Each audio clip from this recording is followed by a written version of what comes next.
Bienvenue sur DMG TV, les histoires mystiques. Tu es nouveau sur la chaîne, n'oublie pas de t'abonner, de laisser un commentaire, de liker et de partager. Tu vas raconter une histoire, il y a un numéro à l'écran sur le plus 237 655 81 90 17. Envoie ton histoire et on va jouer sur YouTube, Facebook et TikTok. On poste plusieurs histoires tous les jours sur YouTube, la chaîne c'est DMG TV.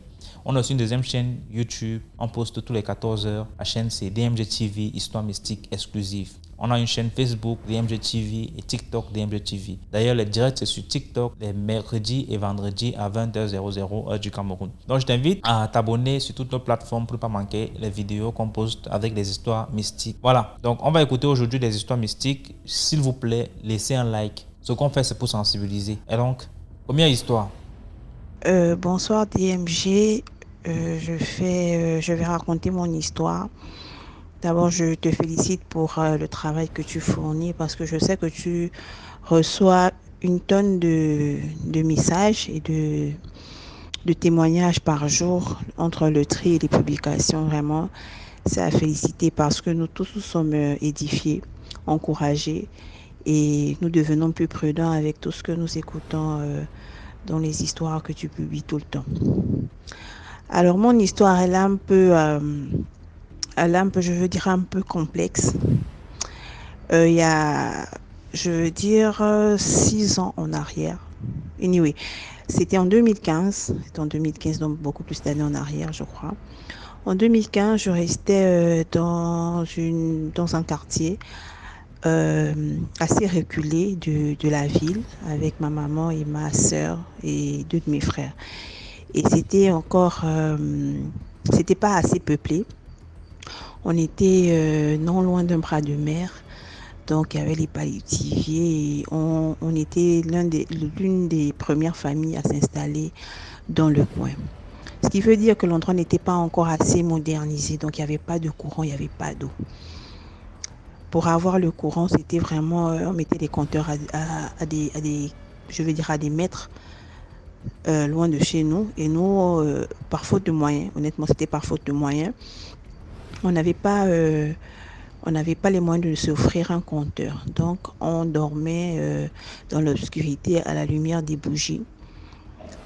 Voilà. Donc, un soir, ma maman, moi et ma grande sœur, on veillait parce que vu que c'était assez, on vivait quand même dans une situation assez précaire, donc c'était difficile pour nous.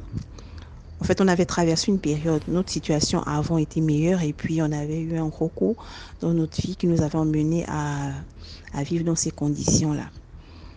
Et donc ce soir-là, on a veillé jusqu'à près de 23 heures parce comment on avait du mal à s'endormir dans les moustiques et l'obscurité. Donc on veille jusqu'à ce qu'on ait vraiment sommeil et qu'on aille dormir pour ne pas sentir la nuit longue en fait.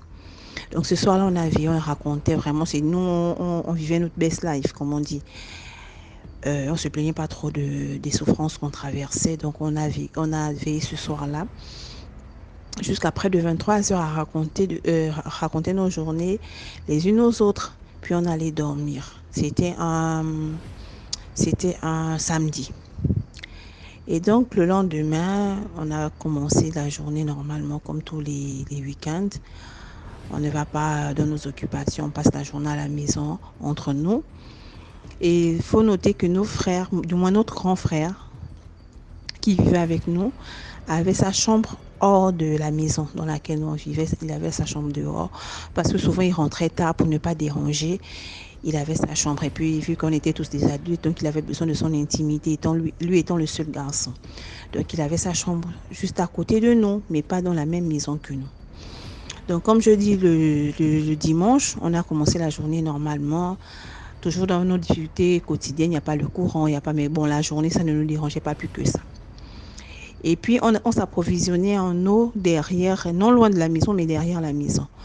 Donc, ce dimanche-là, aux environs de 14 heures, j'étais avec ma grande sœur dans la maison et ma maman était partie au puits s'approvisionner en eau parce qu'elle avait besoin de prendre un bain. C'est comme ça qu'au loin, ma grande sœur et moi, on aperçoit par la fenêtre un petit garçon environ, je veux dire, je vais lui donner 11 ans. Même 11 ans, c'est trop, peut-être 8 ans, voilà. Qui vient par les palétiviers, vraiment. Il y avait pas, c'était pas une route, c'était vraiment, on se ferait des chemins entre les palétiviers, il y avait de l'eau et tout. Donc le petit se ferait le chemin avec son père jusqu'à ce qu'il prenne la route derrière notre maison et qu'il atterrisse justement devant la maison, parce que vraiment c'était se frayer un chemin parce qu'il n'y avait pas de route par ce niveau. On sentait que les messieurs ne connaissaient même pas, du moins le monsieur ne connaissait même pas l'endroit.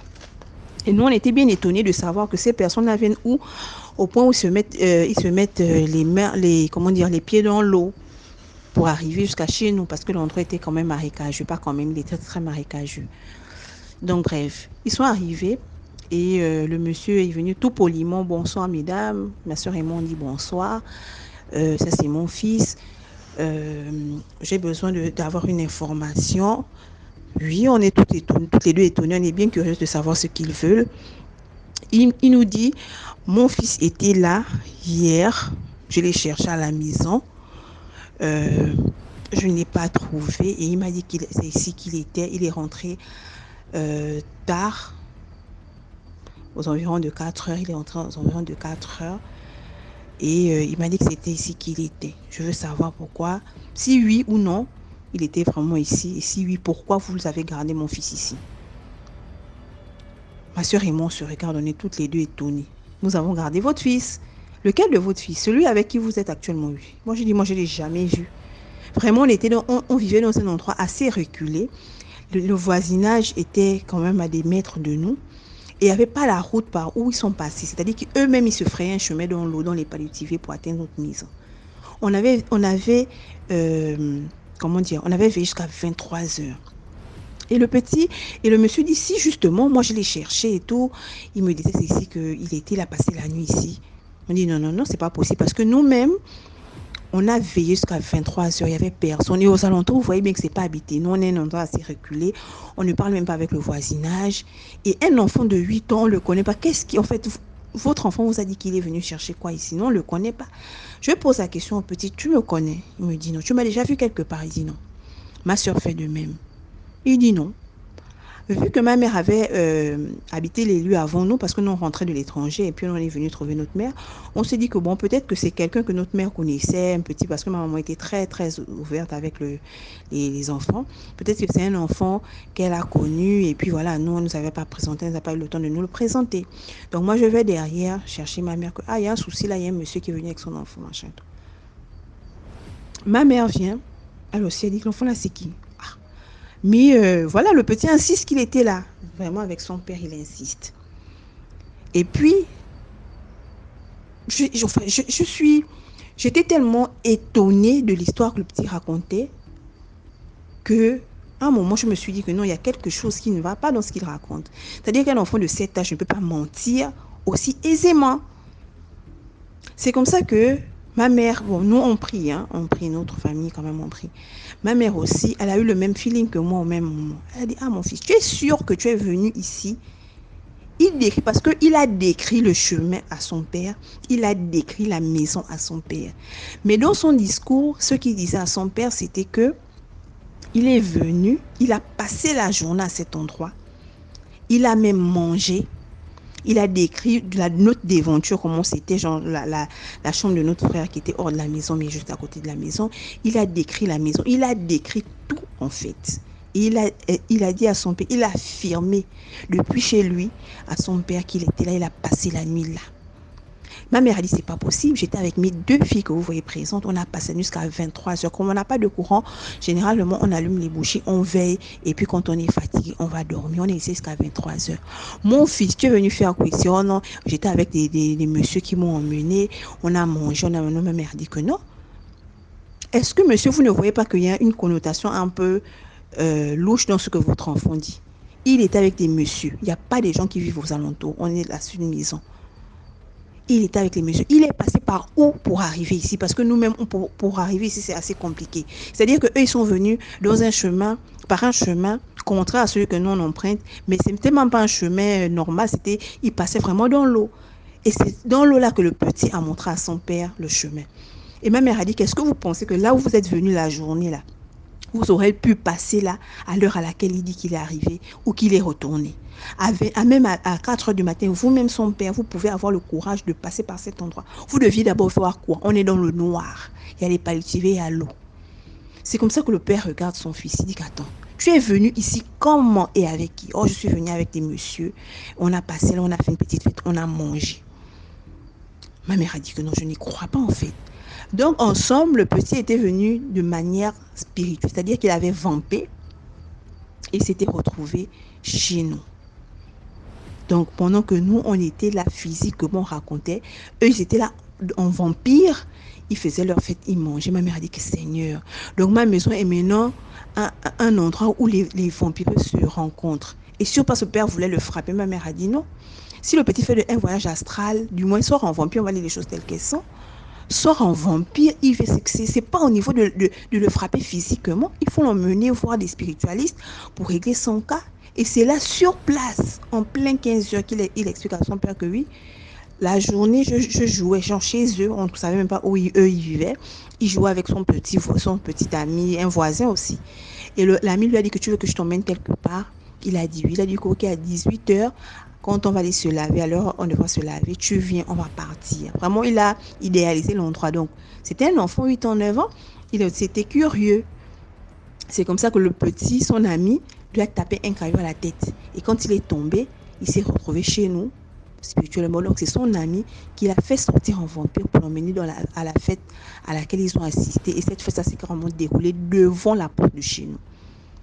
On était fous.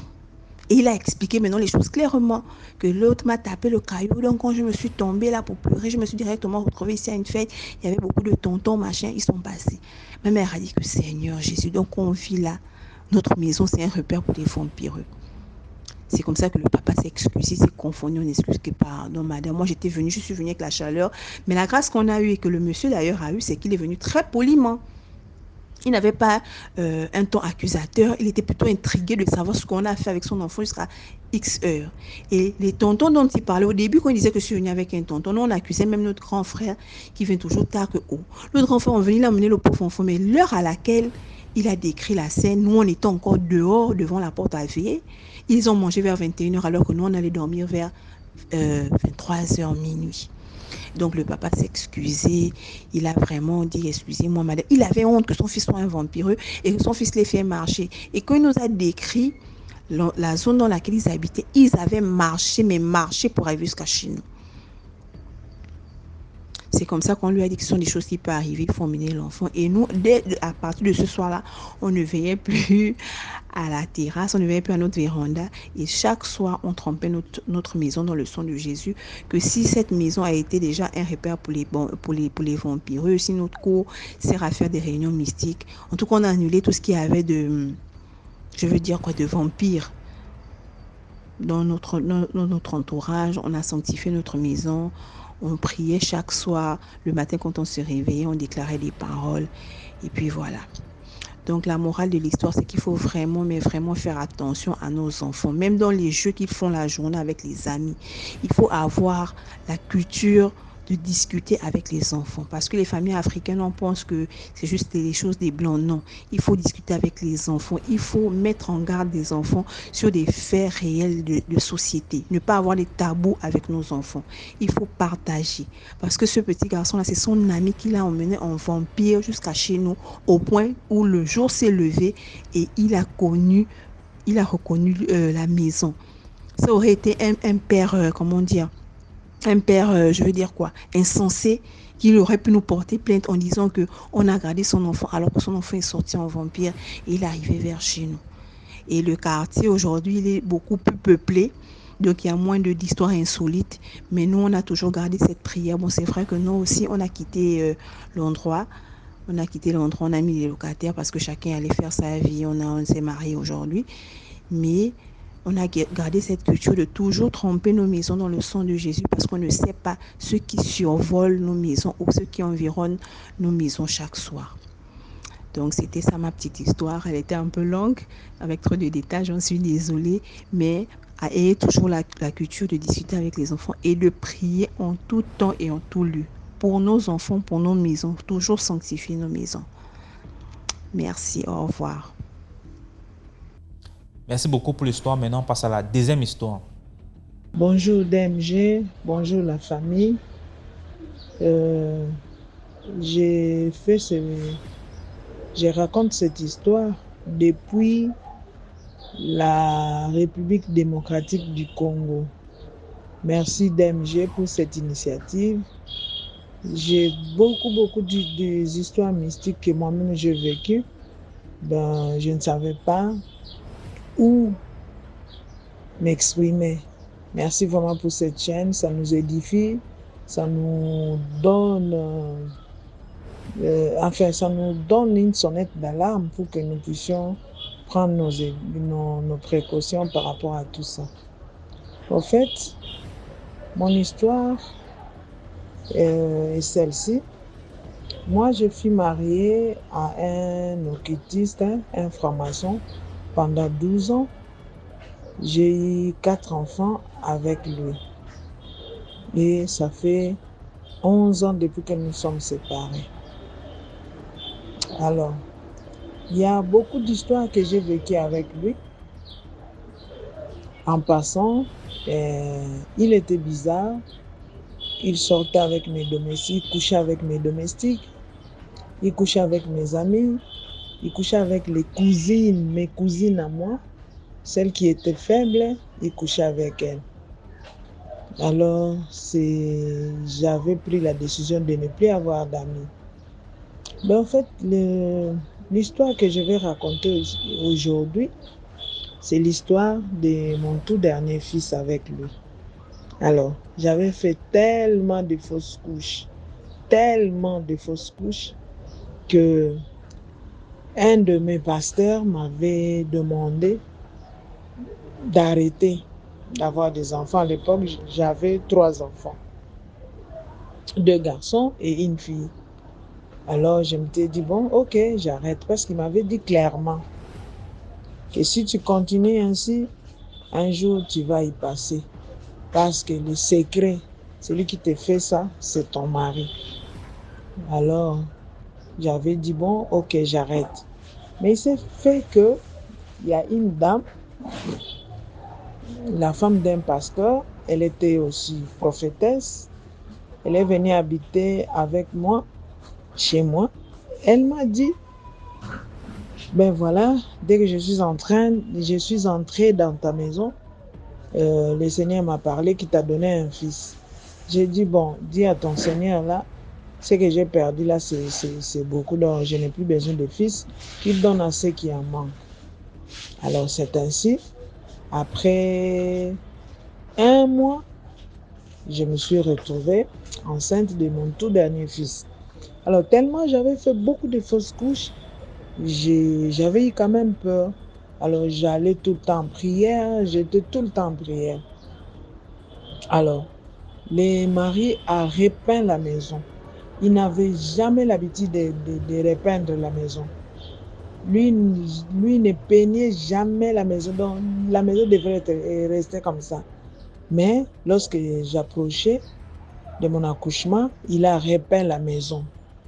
Il a vraiment embelli la maison. Il dit, c'est mon sanctuaire, je vais recevoir mon prince. Mon prince qui va naître. Ok. Alors la dame avec qui on priait, elle me dit, le jour que tu iras accoucher, il ne faut pas dire à ton mari. Il faut y aller seul. Alors il s'est fait que lorsque j'ai commencé à avoir des contractions, c'était à 22h passées et mon mari était à la maison. Alors nous sommes partis ensemble, j'étais obligée de lui dire. Mais avant, j'ai consulté la maman spirituelle. Elle m'a dit, elle a prié avec moi. Elle m'a demandé de dire à mon mari. C'est comme ça que nous sommes partis à l'hôpital. On arrive à l'hôpital, on me reçoit, on me consulte, on me dit, voilà, madame tient encore à 2 cm. Comme j'étais multipart, bon, en fait, moi, je suis infirmière, je suis du corps médical. Excusez-moi si de temps en temps vous écoutez les termes médicaux. Alors, multipart, c'est quelqu'un qui a déjà eu beaucoup d'enfants. Comme j'étais multipart, avec 3 cm, je pouvais bien évoluer. Alors, mon mari commençait à distraire les docteurs et l'infirmière. vous mettez ma femme dans une mauvaise chambre. Et puis, il y a des moustiques ici. Il commençait à distraire. Moi, j'étais en état de prière. J'ai prié. Et j'ai demandé à la dame, au docteur et l'infirmière de ne pas l'écouter, de ne pas le suivre. Alors, nous savons tous que les sorciers, ils aiment ouvrir une porte, une brèche pour qu'ils entrent et puissent œuvrer. Moi, j'étais en train de prier. Alors, il a essayé tout ça. Ça n'a pas marché. Et finalement, il est venu, il m'a dit, il m'a fait un signe de croix au front. Je lui ai demandé, mais pourquoi tu me fais ce signe de croix? Il dit non, je suis en train de te bénir. J'ai dit, écoute monsieur, toi tu es un païen, tu ne peux pas me bénir. Je prends le sang de Jésus-Christ, j'efface toute marque que tu as mise sur mon front. Après il me dit, ah, mais toi tu es tenace, hein? Même jusqu'à la dernière minute, tu invoques le nom de Jésus. Je dis, à la dernière minute de quoi? Il me dit, non, à la dernière minute de l'accouchement. Ok. Après, il commence à me regarder. Il était tout triste. Il me dit, ah, je m'en vais. Peut-être que c'est la dernière fois qu'on se voit. J'ai dit, comment? Moi, je suis venu ici pour te donner ton prince et toi, tu dis que c'est la dernière fois qu'on se voit. Il dit, non, je peux sortir d'ici et faire un accident. Or, en me faisant ces signes de croix, c'était une façon de me livrer et de montrer au monde des ténèbres que les gibiers, entre guillemets, que vous attendiez, c'est celle-là. Donc, un baiser de Judas, quoi. C'est pour mettre une marque pour qu'on puisse me reconnaître.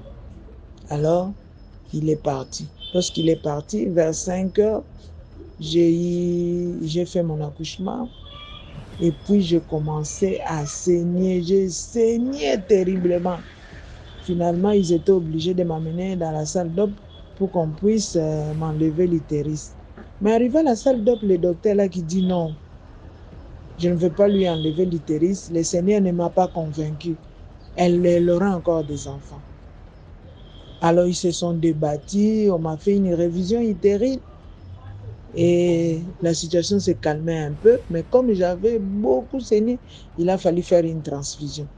J'ai un groupe sanguin de AB positif. Alors c'est un peu compliqué de trouver ça. Ils ont beau chercher, ils n'ont pas trouvé. On ne m'a pas transfusé, on m'a prescrit des totéments. Alors pendant que j'étais sortie, pendant que j'étais dans la salle d'op, mon mari est venu avec une valise. Il dit, non, je suis venu voir ma femme qui avait accouché. Non, mais il faut patienter parce que ta femme est encore dans la salle d'accouchement. Il a commencé à faire du scandale là-bas. Après, il dépose la valise, il s'en va. Il dit, il part déposer les enfants à l'école parce que la femme de mon pasteur était là. Alors, elle a vu comme la situation était grave. Elle a appelé les pasteurs, les évangélistes, les prophètes. Ils ont commencé à prier pour moi pendant que moi, j'étais là-bas dans la salle d'op. Alors, le mari est parti. Il a laissé sa femme. Il dit qu'il est parti déposer les enfants à l'école pendant que moi, j'étais entre la vie et la mort. Après, lorsque je me suis sentie un peu mieux, on a demandé à ce que je prenne du thé chaud. Alors, il y a une dame qui l'appelle, la dame avec qui on priait. D'abord, cette dame, elle est venue comment? Elle est venue parce qu'elle a vu en songe qu'on m'avait frappé sur la tête et puis je suis tombée et j'étais morte. C'est comme ça, elle s'était dépêchée, elle est venue. Alors, elle a appelé mon mari, qui est aujourd'hui mon ex. Il a appelé pour lui dire de m'apporter les bouillons. Il dit, non, apporte les bouillons à ta femme. Il dit, quelle femme? On cite mon nom. Il dit, mais elle a envie. Après tout ce que j'ai fait, elle a envie. Il dit, oui, elle a envie. Non, c'est pas possible. Passe-les-moi d'abord. Et on me passe le téléphone. J'étais en vie. Après, il dit, ah, mais tu m'as fait une de ces peurs. Je pensais que tu étais morte. Ok, j'arrive. Et c'est depuis ce jour-là qu'on ne s'entendait plus. Il était fâché contre moi.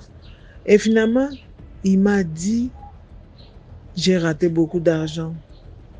Je me disais qu'après ta mort, je vais organiser les funérailles dans notre maison. J'ai 5 000 dollars dans mon compte, je vais organiser les funérailles dans notre maison. Mais à cause de toi, j'ai raté beaucoup d'argent. Je serai riche maintenant. Alors, comme ça n'avait pas marché avec moi, il voulait se rattraper. Une année après, lorsque notre fils a eu une année, nous, dans notre coutume, lorsque l'enfant a une année, on lui rase la tête pour permettre, soi-disant, aux cheveux, à d'autres cheveux de bien pousser. J'ai rasé la tête de l'enfant, j'ai jeté les cheveux à la poubelle. Il est venu, il a touché l'enfant, il m'a dit, tu es tout beau, tu es tout mignon. Ah, vous l'avez coiffé. Mais où tu as mis ces cheveux? Je dis non. Mais moi, j'ai mis ces cheveux à la poubelle et j'ai jeté ça à la poubelle. Qu'est-ce que j'avais à voir avec ces cheveux? Alors il dit, ah ok. Il est parti à la poubelle et récupérer les cheveux de l'enfant sans que je sache. Alors la dame là avec qui on priait, elle était hospitalisée sous perfusion. Elle a vu la vision, comment mon mari prenait les cheveux de l'enfant. Et puis elle a sursauté, elle m'a appelé. Mais tu es où? Je dis, je suis à la maison. Est-ce que tu es avec ton fils? Oui, je suis avec mon fils. Alors viens, amène-les, ne traîne même pas. J'ai amené l'enfant, il a commencé à prier, il me dit, ton mari a pris les cheveux de ton enfant à la poubelle, il l'a amené dans les loges pour qu'on puisse travailler sur l'enfant et les sacrifier. Et finalement, ça aussi, ça n'avait pas marché. Et puis, on a commencé à avoir des problèmes, jusqu'à ce que nous nous sommes quittés. Parce que ça en était trop, il ne me supportait plus. Et il y a un pasteur avec qui nous prions, il est passé à la maison, il m'a dit, madame, tu sais pourquoi il a repeint la maison? C'était son hôtel de sacrifice, donc c'est là où il devrait te sacrifier. Et comme ça n'a pas marché, je te dis aujourd'hui que votre mariage ne tiendra pas. Il avait raison. Et aujourd'hui, nous sommes séparés, ça fait déjà 11 ans qu'on est séparés. Ben voilà, j'étais partie avec les enfants et puis il m'a maltraité, il a pris les enfants. Ben voilà, moi je suis là, je continue de prier. Donc finalement, j'ai échappé belle. Voilà un peu mon histoire. J'ai d'autres histoires que je vais raconter petit à petit. Aujourd'hui, c'est ma première fois de raconter une histoire. Merci DMG, merci à toute la famille. Merci beaucoup. Merci beaucoup pour l'histoire. Maintenant, on passe à la troisième histoire. Commentez, likez, partagez. Bonjour DMG, j'espère que vous allez bien. Je suis une jeune demoiselle vivant à Douala. Il y a de cela 2 ans aujourd'hui, j'ai travaillé dans un institut de beauté, toujours ici à Douala, côté de Bonamou Sadi. J'ai fait la rencontre d'un monsieur au début de mon travail dans cet institut. J'ai fait la connaissance d'un monsieur. 2 semaines après le boulot, j'ai fait la connaissance du monsieur. Nous nous sommes côtoyés pendant ces 2 semaines-là. La semaine qui suivait donc, pendant ces 2 semaines, nous nous sommes côtoyés, nous sommes changés de numéro et tout. La semaine qui suivait donc, le monsieur m'a invité à ma pause de midi. Il est venu me chercher à l'institut. Nous sommes allés dans un hôtel, toujours à Bonamou Sadi. Et là-bas, nous avions fait l'amour et tout. Ce qui était bizarre, c'est que le monsieur, sur lui, il avait des cicatrices sur le corps. Il avait 5 cicatrices sur le corps. Donc, quand on faisait l'amour, il me demandait de mordre ces cicatrices.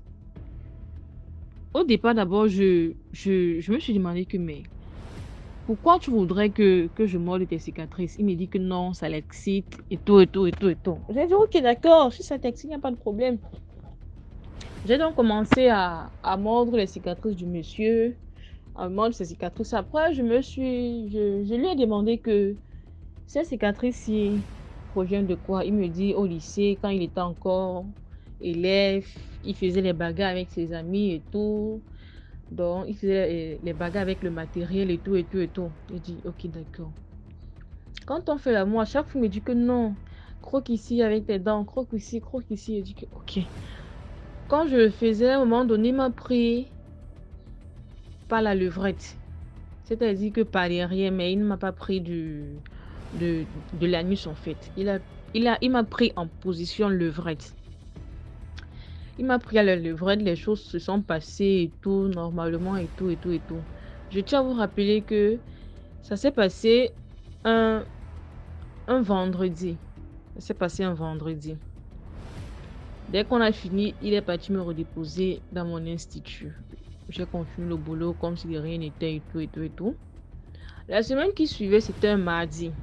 Je sortais de chez moi parce que ce mardi-là, je ne travaillais pas. Je sortais donc de chez moi. J'ai traversé une maman.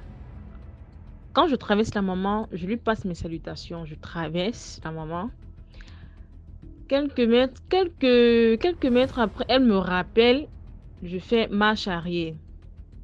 Elle me pose la question, me dit que ma fille, il y a quelqu'un.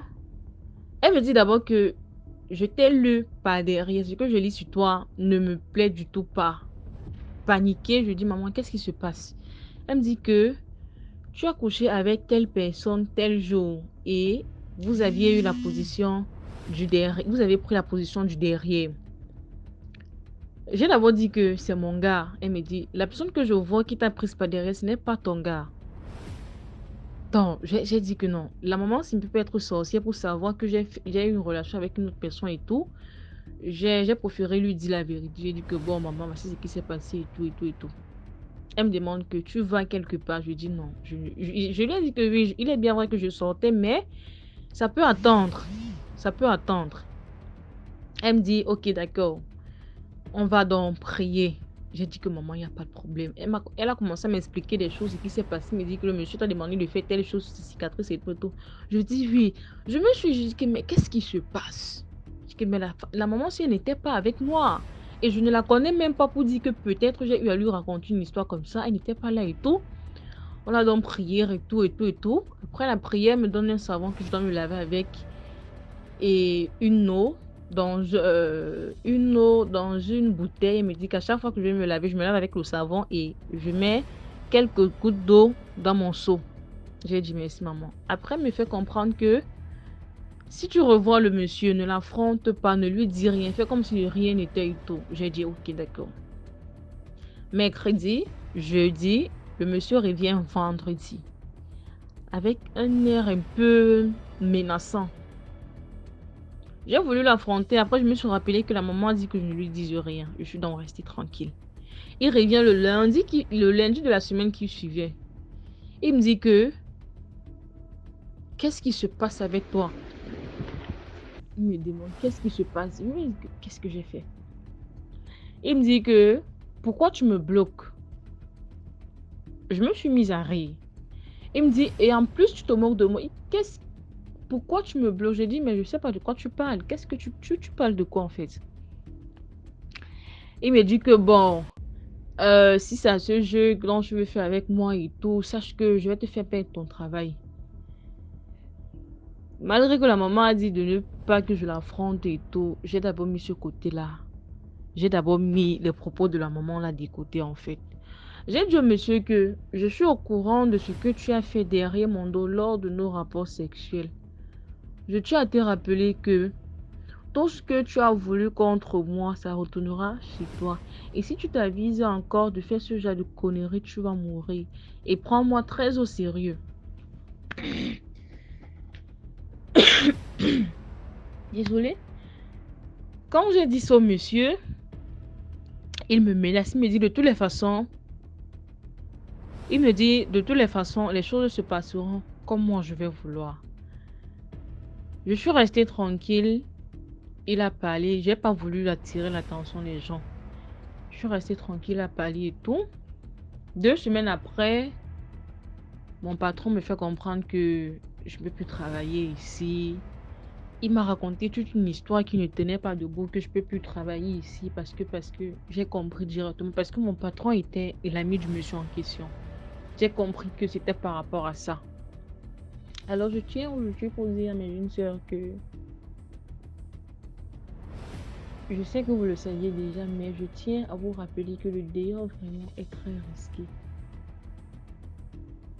L'histoire paraît peut-être fausse et tout, mais c'est réellement ce que j'ai vécu. C'est réellement ce que j'ai vécu. Le dehors est trop mauvais. Tellement mauvais même. Tellement mauvais. Donc, mes sœurs, pardon. Si vous aviez une relation dans laquelle vous vous sentez bien, il est préférable de essayer de supporter le conjoint avec qui vous êtes. Parce que là, dehors, tout n'est pas réellement ce qu'on voit. Tout n'est pas réellement ce qu'on voit. La vue de face est juste que mascarade, mais l'intérieur n'est pas ça, n'est pas ce qu'on pense en fait. Merci beaucoup pour l'histoire. Maintenant, on passe à la quatrième histoire. Bonjour, bonjour la famille, bonjour DMG, bonjour à vous. J'espère que vous allez bien. Bah voilà, je viens encore vous raconter une histoire qui m'a été racontée par l'un de mes potes. Et je me suis dit que pourquoi pas aussi la raconter à DMG et aux autres pour qu'ils puissent écouter cette histoire. Ok, voilà, tout se passe d'abord. Mon pote et ses amis étaient dans la même classe et tout, machin. Voilà. Puis la maman de mon pote décède. Donc, il était le seul à s'occuper de ses petits frères et sœurs. Son papa les avait abandonnés et tout. Donc, c'était maintenant la mère, la défunte maman de mon pote qui s'occupait d'eux et tout. Elle aussi,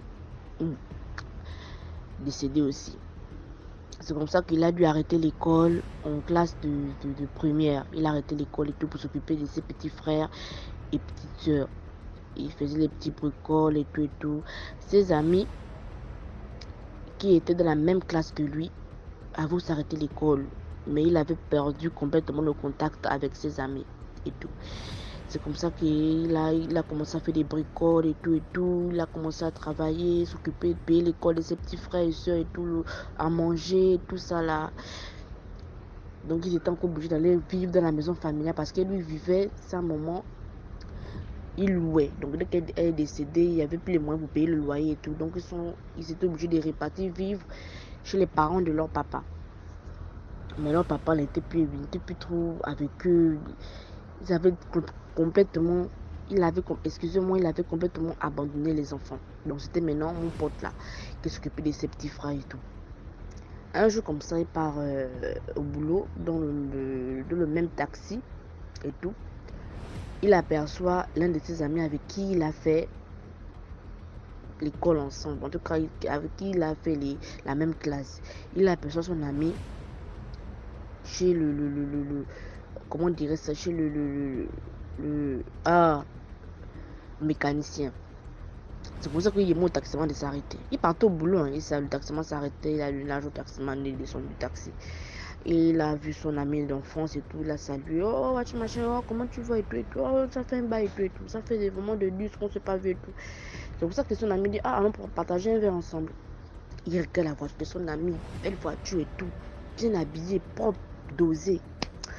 C'est comme ça qu'ils sont partis boire, ils sont allés prendre un verre.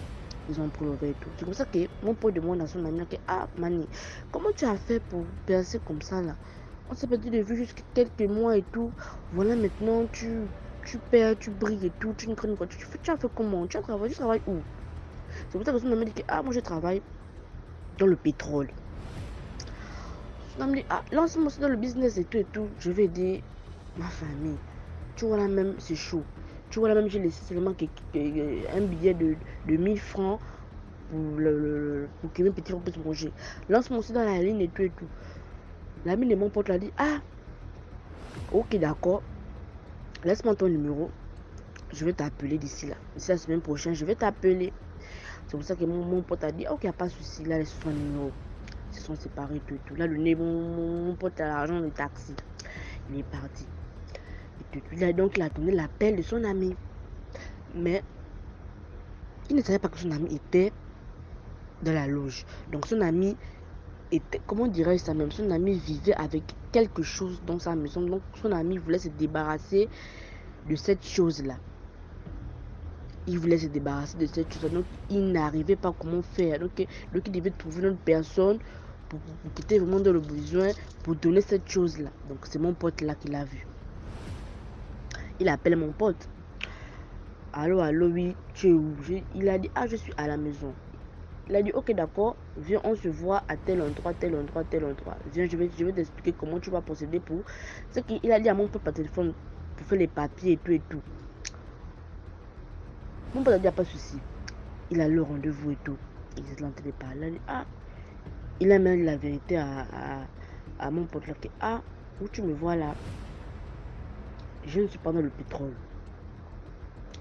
J'ai gardé mon argent comme ça, comme ça, comme ça. La mère a dit, ah, mais c'est pas risqué. Soudain maintenant, la mère de mon pote a dit que non, c'est pas risqué. Il suffit juste que tu écris ton nom sur un bout de papier tout blanc, les papiers qui sont blancs là. Vous voyez les cahiers de travaux pratiques là, les cahiers qui ont les lignes, d'autres pages ont les lignes, d'autres pages n'ont pas les lignes là. La page n'a pas la ligne là, donc une page toute blanche. C'est comme ça qu'il a dit, tu écris ton nom, tout ton nom, tu écris tes problèmes, tu te blesses un peu, tu mets juste le sang, quelques gouttes de sang sur le papier, pour la signature, tu signes le papier avec ton sang et tout, tu mets dans une bouteille de vin, n'importe quel vin, mais il faut que la bouteille soit transparente, comme le vieux, le Prado et tout ça là. Donc il a fait ça. Il a demandé à l'ami que, ah, tu es vraiment sûr que c'est pas risqué, je vais pas perdre ma vie en faisant ça. Il m'a dit non. Écris d'abord la lettre. Il a écrit la lettre devant l'ami, tout. Il s'est baissé avec la lame Gillette. Il a signé avec son sang. L'ami a dit, plie le papier, mets dans la bouteille. Il a plié le papier, il a mis dans la bouteille, il a fermé. Il a dit, appelle-moi à 2h du matin, on va aller au bord de mer. L'ami a dit, ah, 2h du matin, comment? Il m'a dit, appelle-moi à 2h. Tu veux être riche, non? L'ami a dit, ah oui, je veux être riche. Mais... Il a dit, ok, appelle-moi à 2h du matin. Je viens de chercher un pot bord de mer. Cette histoire se passe en quelle année même? Il m'a même dit en quelle année. Il a dit ça se passe en 2018. Aujourd'hui, nous sommes en 2024. Il m'a raconté cette histoire là avant-hier. Parce qu'il n'était pas là. Il est revenu la semaine passée. Mais lui, on s'est revu avant-hier. Et tout. C'est comme ça qu'il part maintenant. Il appelle son ami à 1h. Il m'a dit quoi? 1h45 comme ça là. C'est comme ça qu'il part. Il part au bord de mer. Avec la bouteille. L'ami dit, ah, jette la bouteille. Prends l'élan et jette la bouteille loin. C'est pour ça qu'il a pris l'élan, il a jeté la bouteille tombe un peu loin. C'est pour ça qu'il a dit que, ah, moi je vais partir. Parce que moi j'ai déjà vu cette chose. Je vais partir, toi tu restes là. Ce que tu vas voir, ne crie pas.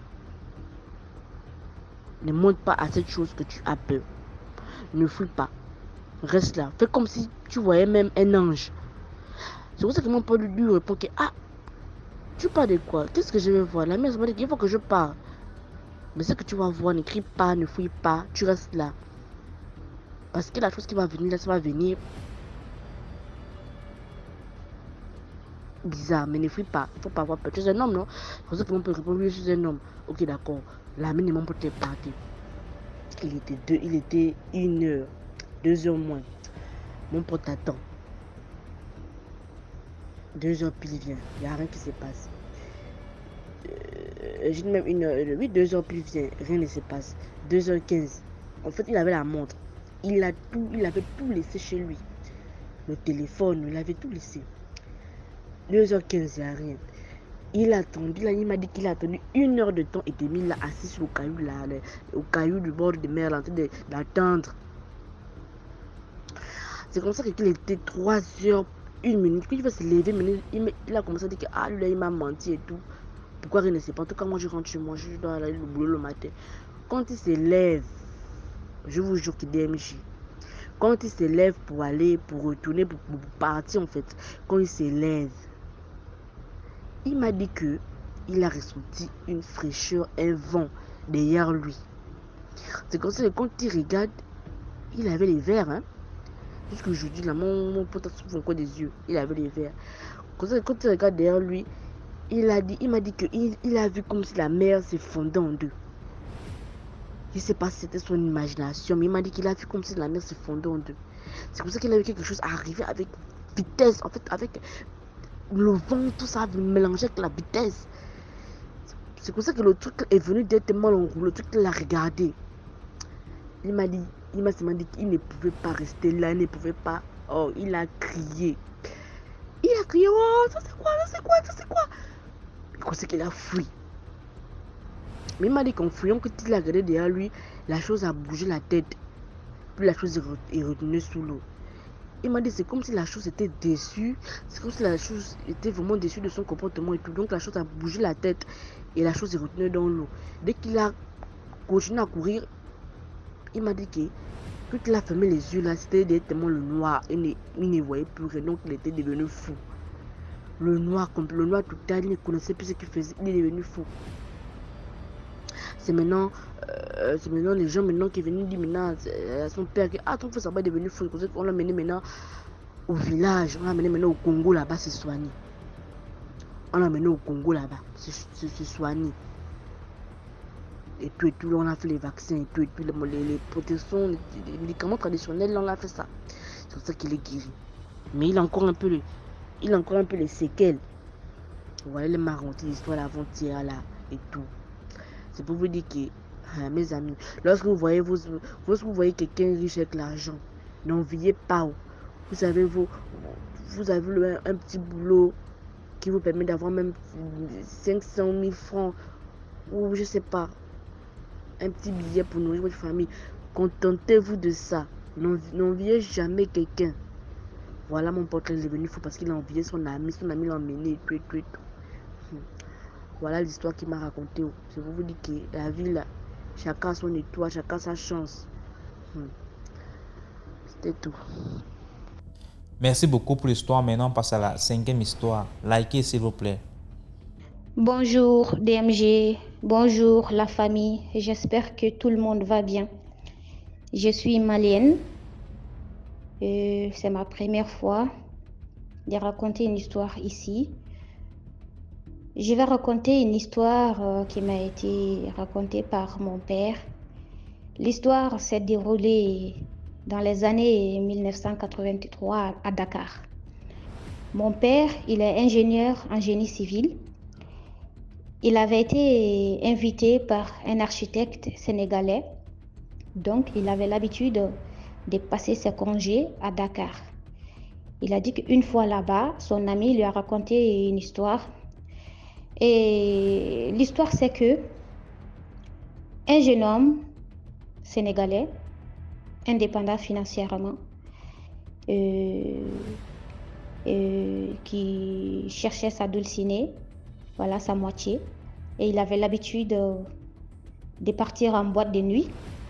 Un soir, dans sa voiture, il a vu une jeune fille, une belle jeune fille, une charmante, magnifique sénégalaise.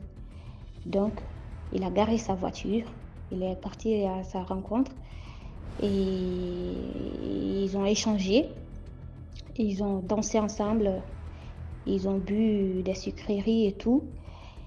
Jusqu'à 3h du matin, la fille voulait retourner à la maison. Donc le jeune homme lui a proposé de la ramener chez elle. Elle a dit ok, il n'y a pas de problème. Donc le jeune homme a ramené la fille chez elle, devant leur porte. Et comme la fille, elle a beaucoup plu au jeune homme, elle était très belle, une très belle jeune fille sénégalaise. Donc le monsieur voulait continuer la relation avec elle. Du coup, comme à l'époque, il n'y avait pas les téléphones portables, la technologie n'était pas aussi développée que ça. Donc, c'était les adresses qu'on échangeait. La fille a voulu échanger aussi son écharpe. Voilà, elle avait une écharpe, elle a échangé son écharpe. Le jeune homme aussi avait une écharpe, donc ils ont échangé leur écharpe. Donc, le jeune homme a demandé à la fille si le lendemain il pouvait venir la chercher encore parce qu'il ne veut pas que leur relation s'arrête là. Il veut continuer, il veut apprendre à mieux la connaître, voilà, voir jusqu'où ça peut les amener. La fille a dit ok, il n'y a pas de problème, c'est chez elle. Elle a montré sa maison au jeune homme. Elle a dit c'est chez mon père, c'est chez nous. Je suis ici, c'est chez moi plutôt.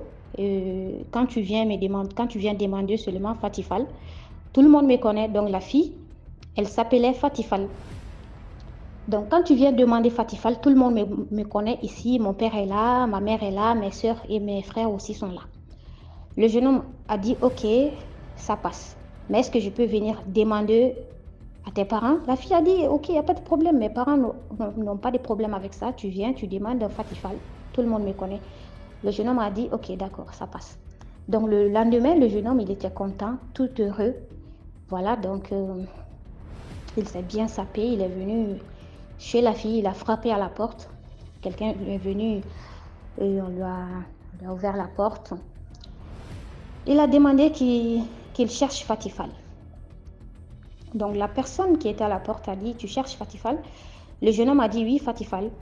Il a dit ok, d'accord, c'est chez Fatifal. Je vais appeler sa maman. Donc du coup, cette personne est partie appeler la maman de Fatifal. Cette dernière est venue. Le jeune homme a dit, c'est chez Fatifal, j'espère. La maman a dit oui, c'est chez Fatifal. Je suis la maman de Fatifal. Mais toi, qui es-tu? Il a dit, moi, au fait, je suis un ami. J'ai rencontré Fatifal hier soir en boîte de nuit. On a passé la nuit à danser et à boire des sucreries. Donc, du coup, je suis venue la déposer à la porte hier soir vers 3h du matin. C'est elle-même qui m'a montré la maison, que c'est chez elle, que je peux venir la chercher quand je veux. Donc, la maman a dit, effectivement, c'est chez Fatifal. Je suis la maman de Fatifal. Donc, entre. Donc, le jeune homme, il est rentré. Et la maman de Fatifal est partie appeler le papa de Fatifal. Donc, ce dernier aussi est venu que tu cherches ma fille. Le jeune homme a dit, oui, je cherche Fatifal. Il a dit, Fatifal, mais de quel Fatifal tu parles? Il a dit, Fatifal qui est de cette famille.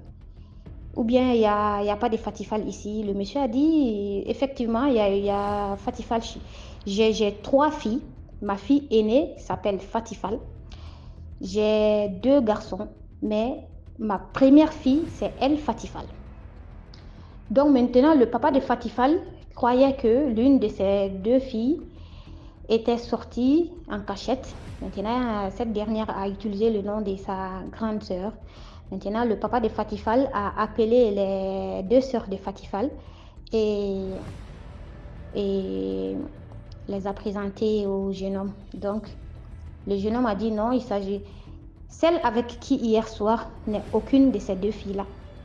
Donc, le monsieur, le papa de Fatifal, il était un peu intrigué. Il a dit, Fatifal, ok. Donc, il est parti prendre l'album familial et il est venu montrer la photo de Fatifal au jeune homme. Il a dit, c'est de celle-là que tu parles? Le jeune homme a dit, oui, je parle de celle-là. J'étais avec elle hier soir en boîte de nuit. Elle m'a dit qu'elle s'appelait Fatifal. Le papa de Fatifal a dit, effectivement, c'est ma fille aînée. Elle s'appelle bel et bien Fatifal. Mais le problème est qu'elle est décédée il y a plus de 10 ans. C'est ma fille aînée, c'est ma première fille. C'est le premier enfant que j'ai eu avec ma femme. Mais elle est décédée il y a plus de 10 ans.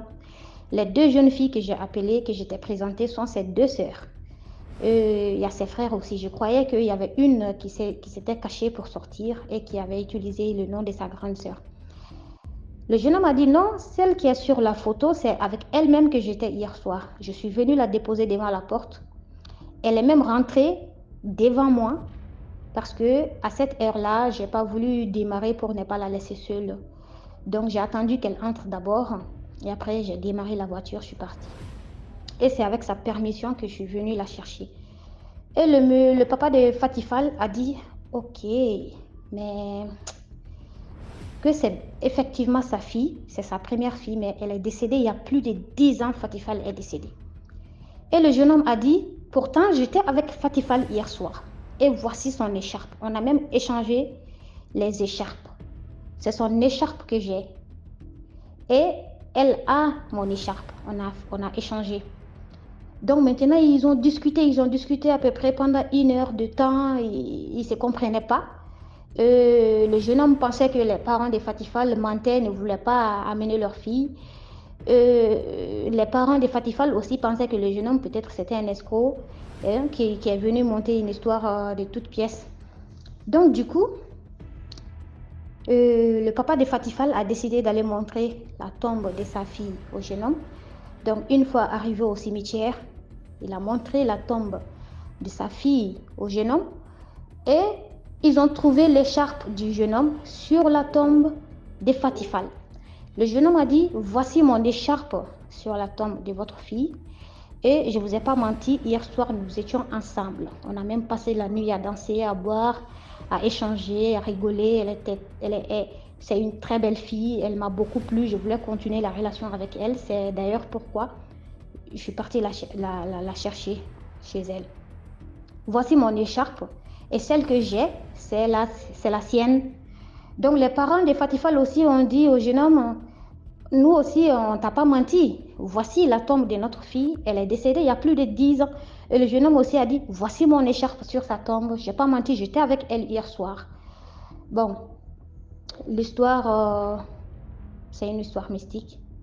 Voilà, jusqu'à présent, mon père, il a dit que on n'a pas compris c'était quoi exactement, qu'est-ce qui s'est passé, qu'est-ce qui s'était passé, c'était quoi.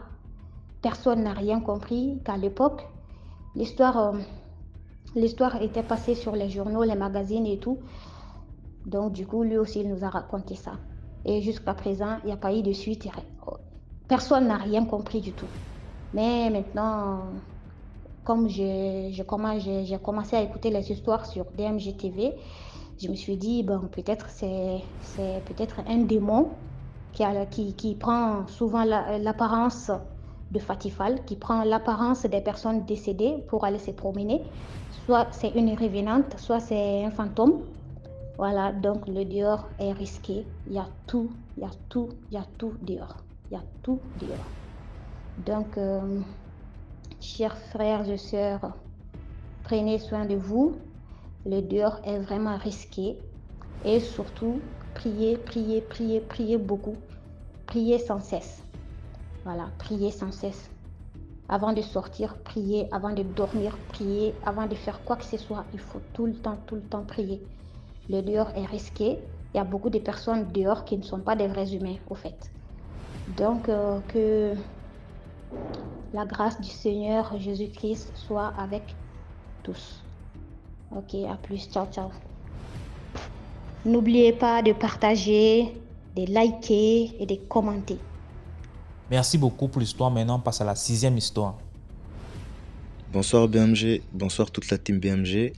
Je tiens à faire savoir que j'ai découvert la chaîne et ses contenus récemment. Et franchement, elle a énormément de potentiel, donc on like, on partage, on commente pour donner de la force encore plus. Donc voici mon histoire. Mon histoire, elle se déroule à Mayotte. Lorsque j'avais 15-16 ans, au tout début de mon adolescence, quand je commençais à connaître les femmes et les sorties. J'ai un beau-père, à l'époque, il était très sévère, mais d'une sévérité. C'est genre, si je voulais aller acheter une canette de coca, là, à 200 mètres de la maison, au magasin, selon son humeur, s'il voulait pas, ben non, j'y allais pas, quoi. Alors pour vous dire les sorties, c'était une autre histoire. Mes parents avaient une grande maison au fond d'une cour, tout près de la rivière, collé à la rivière. C'est genre on avait un balcon et derrière la barre du balcon, c'est la rivière qui coule. C'est joli, hein, mais c'est assez isolé. Et la journée, c'est beau, tout ce que vous voulez, mais le soir, c'est une autre ambiance parce que il y a énormément de bambous en fait, de grands bambous, fait tout noir avec des vieux bananiers. Bref, ça donne une autre ambiance de nuit à la maison. Donc voilà, et moi à cette époque-là, je voulais sortir de plus en plus. Il y avait pas mal d'événements qui se passaient dans mon village. Il y avait des concerts, il y avait des booms. En tout cas, il y avait pas mal d'activités que j'avais envie de participer, d'être là avec mes amis, partager tous ces moments-là, quoi. Mais le problème, c'est que, bon, par rapport à mes résultats à l'école, et puis même, j'étais très caïd, très têtu. Et ben, le beau-père, il me laissait presque jamais sortir. Alors je me suis dit un jour, tiens, comme dans les films là, je vais fuguer le soir là quand ils vont dormir. Eh ben qu'est-ce que je vais faire moi? Je vais me barrer, tiens. Je vais me barrer, je vais rentrer en douce le matin avant qu'il se réveille pour aller au travail. À l'époque, j'avais une chambre qui faisait à peu près 12 mètres carrés. Je dormais dans cette chambre avec mes frères et il y avait 2 fenêtres en fait. 2 fenêtres là, à laquelle je pouvais passer pour m'évader et aller faire le vagabond à l'extérieur. Du coup, un soir, j'ai pris mon courage à 2 mains et je suis sorti. J'ai attendu que les parents ils dorment vers 22h comme ça. Dès qu'ils sont partis se coucher, j'ai attendu un petit peu. Là, je déverrouille la fenêtre tout doucement. Purée, ma fenêtre là, quand tu l'ouvres, elle te mène direct au balcon. Il fait tout noir. T'entends la rivière qui coule. Avec le vent et puis on a les maquis aussi, t'as des bruits bizarres parce qu'il y a énormément de bambous là. Donc c'est vraiment une ambiance flippante. Moi je sais pas où j'ai eu le courage. Je traversais la cour, j'ai sauté le portail, j'arrive sur la route. Il faut savoir là-bas, en tout cas à l'époque, il y avait un poteau lumineux tous les 300 mètres quoi. Et heureusement il y en avait un juste devant notre maison et après il fallait marcher dans le noir.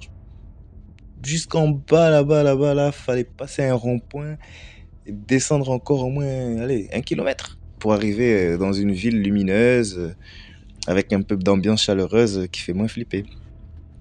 Bref, donc moi ce jour-là, je capte les amis, on va boire un coup. À l'époque c'était trop ça, on allait boire, on joue aux cartes et après il fallait rentrer avant que le chant de la mosquée, avant 4h du matin ou au plus tard 4h, parce que dans tous les cas, c'était l'heure où les darons ils se réveillaient pour commencer à se préparer à aller au travail. Donc je l'ai fait 1 fois, 2 fois, 3 fois, j'allais à des concerts, je faisais la java, j'allais voir des filles et j'étais libre. J'ai commencé à prendre l'habitude, je me suis dit là, plus rien ne peut m'arrêter, j'ai trouvé la technique. Chaque matin, à 4h comme ça à peu près, je rentrais en douce. Tac, je me remettais dans mon lit comme si de rien n'était. Jusqu'un jour, je sais pas, mais les fois où je sortais pas et que je décidais de rester à la maison, dans ma chambre, je dormais avec mes petits frères. Hein.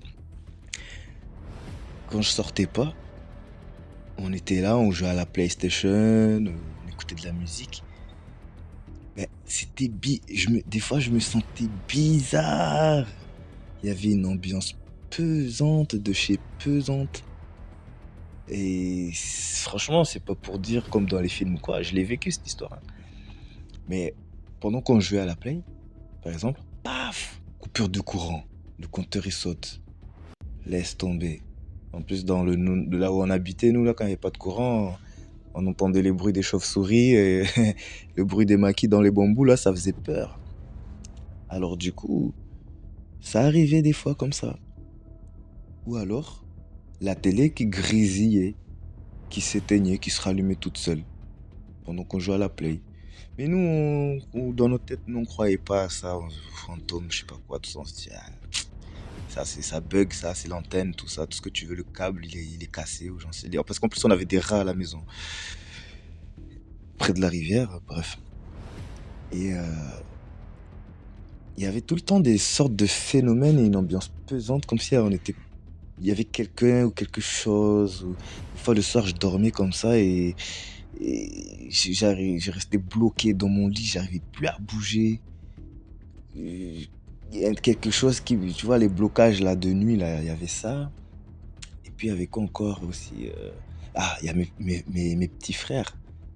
Bah, des fois, ils se levaient comme ça dans la nuit, ils s'asseyaient sur le lit, ils me regardaient.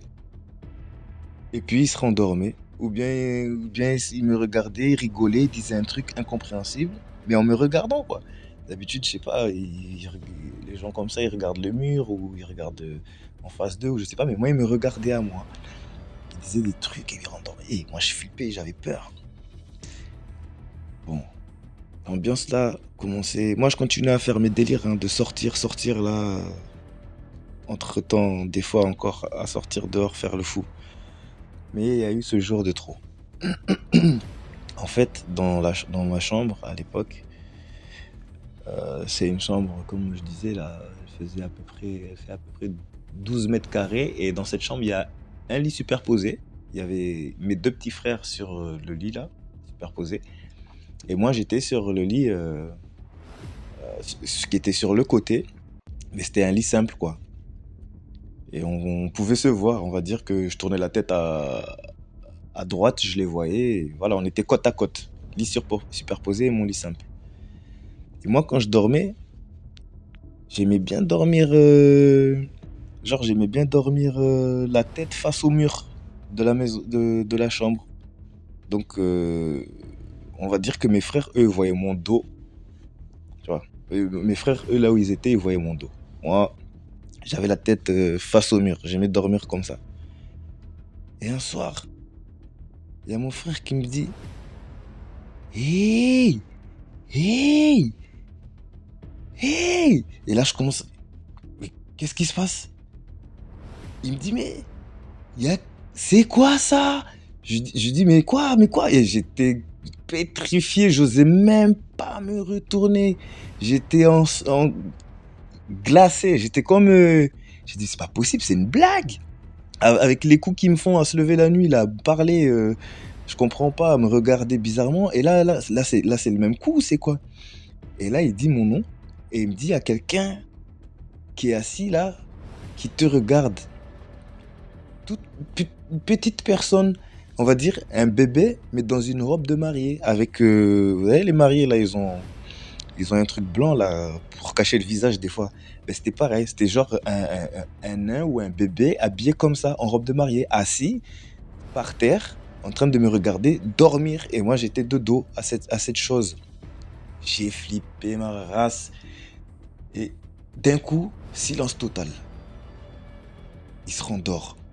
Moi, je sens cette présence qui me regarde, je psychote, je panique, je me suis endormi de panique. J'ai tellement flippé ma race. On va dire que je suis tombé dans les pommes dans mon lit, je me suis réveillé le lendemain, je me suis dit: mais c'est quoi ce bordel en fait? C'est passé quoi hier? Et je me suis rappelé que il y avait souvent des phénomènes étranges qui se produisaient récemment depuis, mais là c'était la fois de trop. J'ai dit: il faut que j'en parle à ma mère, c'est pas normal. Et de plus, des fois on entendait la nuit aussi, comme si quelqu'un lançait une pierre sur le toit de la maison. On entendait un bruit sourd sur le toit. Mais il n'y avait rien, il n'y avait personne, il y a des arbres partout. Et puis c'était un silence. Des fois, ma mère venait dans notre chambre pour voir ce qui se passait. Et nous, on était là, on ne comprenait pas. Putain, quelqu'un lance des cailloux là, ici, sur le toit. Qu'est-ce que c'est? Mais c'est quoi ces trucs Moi, j'ai dit à ma mère. Le lendemain matin, je me préparais pour aller à l'école. Je suis parti voir ma mère dans sa salle de bain. Je lui ai dit, maman, non, là, en ce moment, il y a des trucs trop bizarres qui se passent là. C'est pas normal. Et je lui ai raconté. Elle m'a dit: je pense savoir, ouais, je sais, ouais. Elle m'a dit: moi aussi, il y a des choses qui se passent là ces derniers temps dans cette maison là, mais je voulais pas vous affoler et vous dire ça comme ça parce que voilà quoi. Mais moi aussi, elle me dit: moi le matin quand je me réveille, je sens une présence. Quand je suis devant le miroir en train de maquiller là, sur le coin de l'œil, je vois un flash, je vois un truc blanc qui passe comme ça. Ou en tout cas, il y a un truc qui m'embête. Il y a quelque chose dans cette maison. Et puis elle m'a dit: je vais aller voir. Moi, je m'y connaissais pas, je me connais toujours pas, hein. Mais elle m'a dit: elle va aller voir des messieurs en fait qui prient pour chasser les mauvais esprits. Elle va les ramener à la maison, ils vont prier et ils vont chasser ces mauvais esprits parce que à mon avis, c'est ce qu'il y a dans la baraque. Et après, elle m'a regardé comme si elle avait senti que j'y étais pour quelque chose. Et elle a commencé à me dire: Trévis, quand tu sors là, comme ça là, si tu sors et que tu rentres tard le soir comme ça là, il faut faire attention. Elle m'a juste dit ça. Oh, putain, j'ai culpabilisé, j'étais en panique. J'ai dit: waouh, c'est quoi ce délire encore? Donc elle est partie voir ces messieurs, elle leur en a parlé. Les messieurs ils sont venus, ils ont prié. Ils ont fait une grosse prière là au salon et une sorte de rituel qu'il fallait qu'on applique tous les jours pendant au moins, je sais plus moi, 2 semaines, un truc comme ça. Il fallait tous les matins en se levant, avant de quitter la maison, par exemple, boire un verre d'eau qu'ils avaient prié dessus. Et en rentrant, pareil, un truc comme ça, mais je me rappelle plus trop. Et ils ont mis des trucs chaque entrée, ils ont mis des morceaux de papier de prière. Et le truc là est parti. Et moi, j'avais tellement peur de tout ce qui se passait que j'avais arrêté mes conneries de sortir dehors là comme ça là. J'avais complètement arrêté. C'est jusqu'à ce qu'un jour je rentre l'après-midi du collège et je vois ma mère discuter avec un des messieurs qui font la prière là. Et ma mère vient me voir, elle me dit, apparemment il y a quelqu'un qui en sortant est venu dans cette maison et a ramené un esprit, quelque chose. Un esprit l'a suivi. Il y a quelque chose qui l'a suivi à la maison là. Et en arrivant ici, ben voilà. C'est pour ça que tout ça c'était en train de se produire. Moi j'ai su que c'était moi. Hein. Elle m'a dit, quand on traîne le soir comme ça dehors la nuit jusqu'à tard, il y a des esprits qui nous suivent. Il faut faire attention. Il ne faut pas rentrer n'importe comment, à n'importe quelle heure à la maison. Des fois, il y a des rituels à appliquer. C'est pas des blagues. Mais moi, j'en savais rien. Et je lui ai tout avoué. J'ai tout avoué. J'ai dit, maman, hein, c'est vrai, moi, je sortais, j'ai fait ci, j'ai fait ça et tout. J'ai dit, c'est moi. J'espère que le truc, il est pas. Moi, j'avais peur. Je me suis dit, j'espère qu'il va pas m'attraper, il va me tuer et tout. Panique totale. Elle m'a dit, non, t'inquiète pas. Maintenant, on a fait la prière. C'est fini. Ça va bien se passer. Et effectivement, tous ces genres de petits phénomènes-là ne se sont plus jamais reproduits. Et en fait, ça c'est la fin de mon histoire, mais c'est pour vous. Moi, le message que je veux faire passer, voilà, c'est ça, c'est que quand on sort dehors, jusqu'à des heures tardives, et moi ça, je pense que c'est peu importe l'endroit où on est, il faut faire attention, parce qu'il y a les bons, il y a les mauvais esprits. En tout cas, des fois, il y a des trucs comme ça qui peuvent vous suivre jusqu'à chez vous et vous hanter, vous faire la misère. Et il y en a, ils sont... Moi, celui-là, peut-être c'était un bébé, je sais pas, celui-là, il était facile. Je sais pas, mais en tout cas, celui-là, il a pas résisté.